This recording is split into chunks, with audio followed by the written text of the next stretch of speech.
யாருங்க வடகரை கேட்டது? இறங்கிக்கங்க சீக்கிரம். யோ கண்ணாடி, நீ மேல இறங்கியா? பெரிய ரோதனையா போச்சு. பெரியவரே, கரெக்டா 12:33 வந்திருக்கேன், நோட் பண்ணிக்கோ. போலாம், ரைட். வடகரை கூட பத்த நல்லாத்தான் இருக்கு.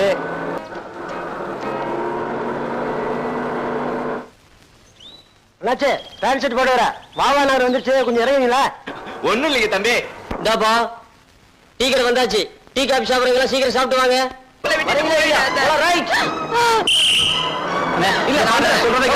நீனும் வந்துருந்தேன் எங்களோட. அண்ணா நான் வந்துடுறேன். அண்ணா நாளை காலையில் அப்ப வந்துருந்தேன். நான் உங்களுக்காக வெயிட் பண்ணிட்டே இருப்பேன். உள்ள போ, உள்ள போ.